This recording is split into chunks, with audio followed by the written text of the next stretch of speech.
You believe that the sun is much larger than the earth, that the earth is a roughly spherical planet that rotates on its axis every 24 hours, and that revolves around the sun once every 365 days. You believe that you were born on a particular date, that you were born to 2 human parents, and that each of your human parents was born on an earlier date. You believe that other human beings have thoughts and feelings like you do, and that you are not surrounded by humanoid robots. You believe all of these things, and many more, not on the basis of direct observation, which can't by itself tell you very much about the relative size and motion of the sun and the earth, or about your own family history, or about what goes on in the minds of other humans. Instead, these beliefs are mostly based on what you've been told. Without spoken and written testimonies, human beings could not pass on knowledge from one person to another, let alone from one generation to another. We would know much, much less about the world around us.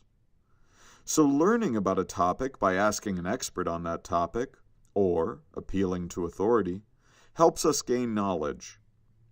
But it doesn't always.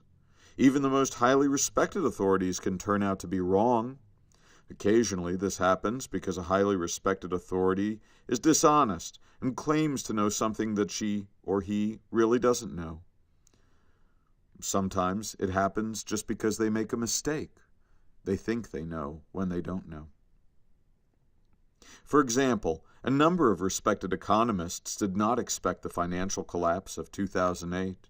They turned out to be wrong. Maybe they were wrong because they were overlooking some important evidence. Maybe they were wrong because they were misinterpreting some of the evidence they had noticed. Or maybe they were wrong simply because they were reasoning carelessly from the total body of their evidence. But whatever the reason, they turned out to be wrong, and many people who trusted their authority ended up losing lots of money and losing lots of other people's money on account of that misplaced trust. So while appealing to authority can sometimes provide us with valuable knowledge, it also can sometimes be the cause of monumental errors. It's important to all of us to be able to distinguish those occasions on which we can safely and reasonably trust authority from those occasions on which we can't. But how do we do that? In order to do that, nothing is more useful than an authority's track record on a particular topic. If someone turns out to perform well in a given situation much of the time, then it's likely that he or she will continue to perform well in that same situation, at least in the near term. And this generalization holds true of the testimony of authorities as much as of anything else.